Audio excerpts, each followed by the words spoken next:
آیا تاکنون به این فکر کرده اید که جسورانه ترین و شگفت‌انگیزترین سازه های بشر کدامند؟ آیا از ساخت شهر خطی به طول 170 کیلومتر در قلب بیابان آگاه هستید؟ یا از ایجاد یک دریای مصنوعی در ابعاد یک قاره در افریقا چیزی شنیده اید؟ و حتی فراتر از زمین از ساخت بزرگترین پایگاه انسان بر روی مدار زمین اطلاعی دارید؟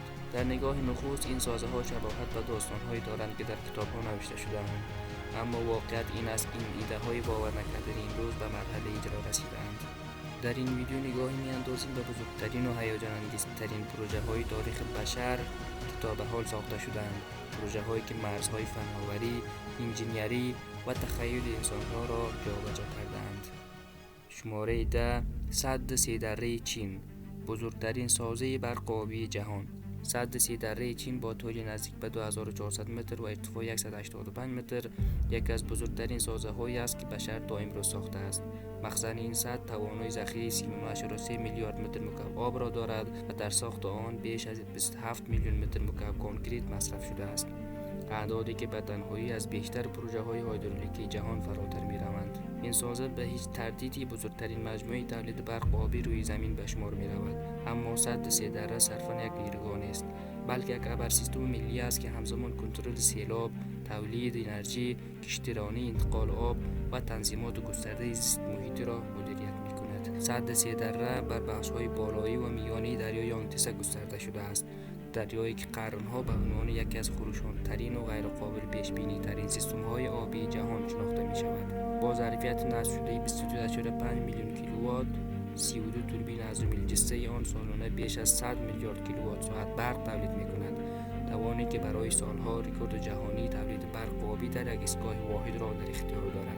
عملیات ساخت این ابر پروژه در سال 1994 آغاز شد و پس از 15 سال کار مداوم در سال 2009 به پایان رسید. هزینه نهایی آن حدود 30 میلیارد دلار بود. پروژه‌ای که مستلزم جابجایی میلیون‌ها نفر، بازسازی کامل شبکه کشتیرانی و اجرای تقویت‌های گسترده زمین‌شناسی در منطقه بود. شماره 9: میدان نفتی کاشغان قزاقستان، نبرد انجینری با طبیعت. میدان نفتی کاشغان در بخش شمالی دریای کاسپین واقع شده است. میدانی که به عنوان یکی از بزرگترین اکتشافات نفتی قرن 21 شناخته می‌شود. ذخایر اثبات شده آن بیش از 20 میلیارد بشکه نفت برآورد می‌کردند. اما آنچه کاشغان را به یک پروژه بی‌همتا در سطح جهان تبدیل کرده، نه حجم ذخایر بلکه شرایط فوق‌العاده دشوار توسعه آن است. برای بیش از 5 ماه در هر سال سطح دریا یخ می‌گردد و دمای هوا تا -40 درجه کاهش می‌یابد.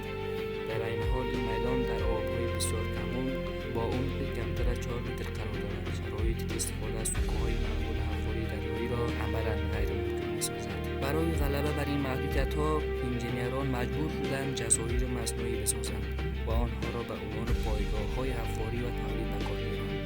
راهکاری کم سابقه و نادر در صنعت جهانی نفت و گاز. سرمایه‌گذاری انجام شده در میدان کاشغان از 50 میلیارد دلار فراتر رفته است، رقمی که پروژه را به یکی از پرهزینه‌ترین طرح‌های انرژی در تاریخ بشر تبدیل می‌کند. نفت استخراج شده از این میدان از طریق خطوط لوله به پالایشگاه اتیراو منتقل شده و سپس وارد مسیرهای صادراتی فرامرزی می شود. کاشغان امروز یکی از ستون‌های اصلی استراتژی ملی انرژی قزاقستان و نمادی از پیروزی مهندسی در برابر سخت‌ترین شرایط طبیعی به شمار می رود. شماره 7: پروژه انتقال آب از جنوب به شمال چین، انجینری در مقیاس یک کشور. پروژه انتقال آب از جنوب به شمال چین یکی از جاه طلبانه ترین طرح‌های زیرساختی قرن حاضر است. پروژه‌ای که برای حل کمبود مزمن آب در شمال چین طراحی شده است. این ابر پروژه از 3 مسیر اصلی تشکیل می شود: مسیر شرقی، مسیر مرکزی و مسیر غربی. ظرفیت انتقال برنامه‌ریزی شده این شبکه بیش از 44 میلیارد دلار متر مکعب آب در سال است، رقمی که آن را به بزرگترین پروژه انتقال آب در جهان تبدیل می کند. هسته اصلی این سیستم مسیر مرکزی است. این مسیر از مخزن دانگجیانگپو در ولایت هوبی آغاز می شود و پس از طی مسیر به طول بیش از 1300 کیلومتر از میان 13 شهر بزرگ عبور کرده و در نهایت به پیکن و تیانجین می رسد. شبکه‌ای که مانند یک سیستم عصبی جریان آب را در سراسر شمال چین مدیریت می کند. امروز مسیر مرکزی این پروژه بیش از 70% آب مصرف شهر پیکن را تامین می کند و در مجموع بیش از 100 میلیون نفر در شمال چین به طور مستقیم از آن بهره مند هستند. تا امروز میزان سرمایه‌گذاری در این پروژه از 70 میلیارد دلار فراتر رفته است. طرحی که همراه با آن اقدامات گسترده محیط زیستی اجرا شد و بیش از 350,000 نفر در جاجا و برنامه‌های اسکان مجدد جابجا گردیدند. پروژه انتقال آب جنوب به شمال چین نقشه مصرف آب ده‌ها شهر شمالی نگران کرده است. نشان می‌دهد که در دنیای مدرن آب دیگر الزاماً محدود به جغرافیا نیست. شماره 6 مجسمه وحدت هند، بلندترین مجسمه جهان. مجسمه وحدت هند با ارتفاع چشمگیر برابر با 182 متر بلندترین مجسمه جهان به شمار می‌رود.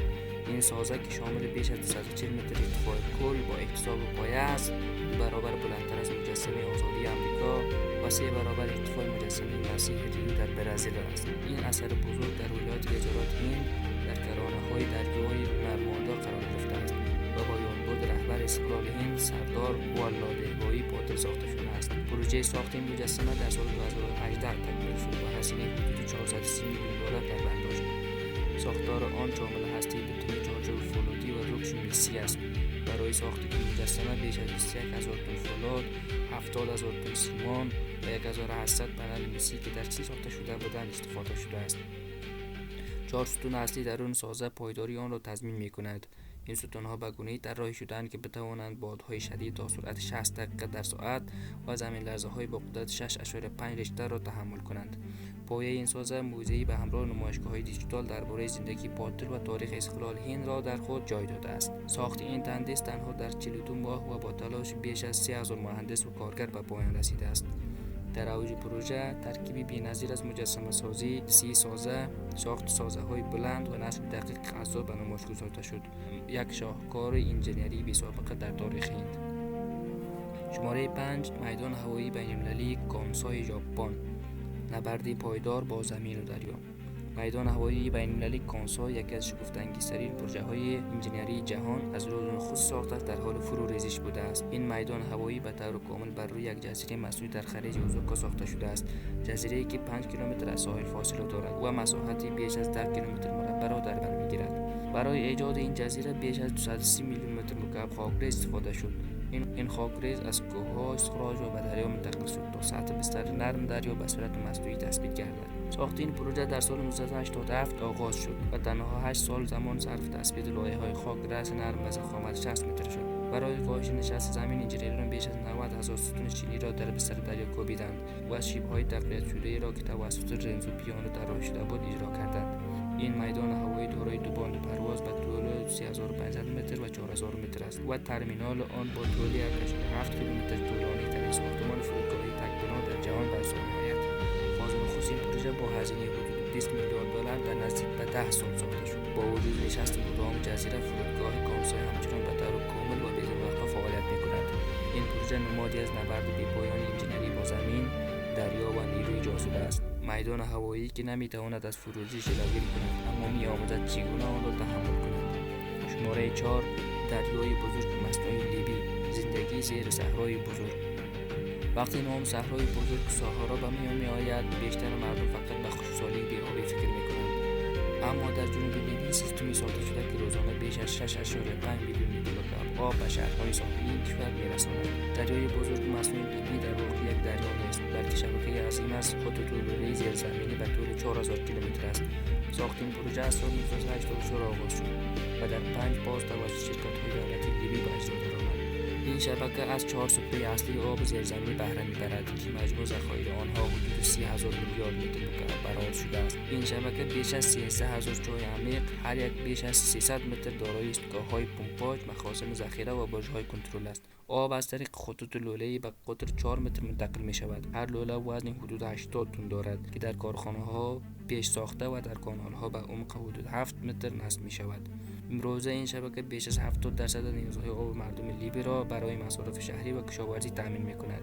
این شبکه پنهان و عظیم زیر صحرا به عنوان حیاتی ترین زیرساخت کشور لیبی شناخته می‌شود. یک شاهکار انجینری که زندگی را به دل بیابان‌های خشک و بی‌رحم آورده است. شماره 3 شهر صنعتی جبیل عربستان سعودی، از قریه ماهیگیری تا ابر شهر صنعتی. پیش از دهه 1970 جبیل تنها یک روستای کوچک ماهیگیری در کنار خلیج فارس بود، اما سپس شرکت بیشتیل و دولت سعودی دست به ساخت شهری زدند که به مرکز اصلی صنایع پتروشیمی و تولیدی تبدیل شد. فاز نخست این پروژه تا سال 2005 7% از تولید ناخالص داخلی کشور را به خود اختصاص داد. در ادامه عربستان برنامه عظیم جبیل 2 را اجرا کرد که وسعت شهر را 2 برابر کرد و مساحتی حدود 687 مایل مربع را پوشش داد. در جامعه 22 ساله این شهر با برآورد هزینه بالغ بر 80 میلیارد دلار فقط به زیرساخت‌ها اختصاص داشت. این شهری فراتر از یک پارک صنعتی بود، شهری که به طور ویژه برای تولید صنعت مهندسی شده بود. در این شهر خانه‌هایی برای 120,000 نفر ساکن، دانشگاهی برای 18,000 دانشجو، بندرها، شبکه‌های آب و برق، سیستم‌های خنک کننده، خطوط لوله گاز و سیستم‌های تصفیه فاضلاب ساخته شدند. تمام اینها برای پشتیبانی صنعت طراحی شده بود. جبیل یک شهر سنتی نیست، بلکه یک اکوسیستم صنعتی است، شهری که به شکل معکوس طراحی شده. اول کارخانه‌ها، سپس انسان‌ها. شماره 2 پروژه نیوم عربستان سعودی، ساخت آینده در دل بیابان. در شمال غربی بیابان‌های خالی نزدیک دریای سرخ، عربستان سعودی دست به پروژه‌ای بی‌سابقه زده است. پروژه نیوم شهری عظیم به وسعت 26,000 کیلومتر مربع به اندازه کشور آلبانی. این پروژه شامل 3 بخش جسورانه است. لایم، شهر خطی به طول 170 کیلومتر، عرض 200 متر و ارتفاع 500 متر که میزبان 9 میلیون نفر خواهد بود. در این شهر هیچ سرک و موتری وجود ندارد، فقط یک قطار بسرعت که انتها به انتها را در 20 دقیقه تعیین می‌کند. بخش دوم اکساگون است، یک شهر بندری صنعتی شناور به طول بیش از 200 کیلومتر طراحی شده برای تولید خودکار با صفر کربن. بخش سوم تروجینا، یک شهر ایسکی در ارتفاع 2500 متر با دامنه‌های برفی، دریاچه‌ها و هتل‌ها. اولین شهر ایسکی دائمی خاورمیانه که در سال 2007 آغاز شد. تمام این پروژه تحت مدیریت صندوق ثروت ملی عربستان PIF است و برنامه ریزی شده تا سال 2045 تکمیل شود با سرمایه‌گذاری بیش از 500 میلیارد دلار. نیوم نه بازسازی یک شهر قدیمی که ساختن آینده نوین است، مستقیما بر بستر شین‌های بیابان. شماره 1 ایستگاه فضایی بین‌المللی، شاهکار انجینری در مدار زمین. ایستگاه فضایی بین‌المللی در ارتفاع حدود 400 کیلومتر بالاتر از سطح زمین، بزرگترین و پیچیده‌ترین پروژه انجینری فضایی بشر است. این ایستگاه که حاصل همکاری 16 کشور و بیش از 15 سال تلاش و مداومت است، با هزینه فراتر از 100 میلیارد دلار ساخته شده است. این سازه عظیم روزانه 16 بار به دور زمین میچرخد. هر گردش کامل آن تنها 90 دقیقه به طول می‌انجامد و در این مدت شاهد طلوع و غروب خورشید از فضا هستیم. ایستگاه فضایی از سال 1998 به صورت قطعه ساخته شده با 10 پرتاب، اتصال ماژول‌ها و پیاده‌روهای فضایی. وزن آن بیش از 420 تن است و صفحات خورشیدی آن به اندازه یک زمین فوتبال گسترده شده اند. در هر زمان میزبان 6 فضانورد است. این ایستگاه به طور مداوم انرژی تولید می‌کند، آب، هوا و ملزومات را بازیافت و تأمین می‌نماید و سیستم‌های پشتیبانی حیاتی را مدیریت می‌کند. اگرچه ارسال مکرر تجهیزات و تدارکات هنوز حیاتی است. از نوامبر سال 2000 تا کنون ایستگاه هیچگاه خالی نبوده است. بیش از 280 فضانورد از بیش از 20 کشور بیش از 30,000 آزمایش علمی را در این آزمایشگاه مدارگرد انجام داده‌اند. این پروژه به طور مشترک توسط آژانس‌های فضایی ناسا، روسکاسموس، جاکسا، ESA و CSA مدیریت می‌شود و دارای مراکز کنترل در سراسر جهان است. ایستگاه فضایی بین‌المللی پیچیده‌ترین، گران‌ترین و طولانی‌ترین همکاری مهندسی بین‌المللی در تاریخ بشر است. از شهرهای بیابانی تا آزمایشگاه‌های مداری، از دریاهای مدفون تا اکوسیستم‌های صنعتی، این پروژه‌ها یک چیز را ثابت می‌کنند: بشر هیچگاه دست از پیشروی در مرزهای خود نمی‌کشد. شاید پروژه بزرگ بعدی همین حالا روی میز طراحی باشد. از تماشای این ویدیو سپاسگزاریم. نظریات خود را با ما به اشتراک بگذارید. کانال را سابسکرایب نمایید و در ویدیو بعدی همراه ما باشید.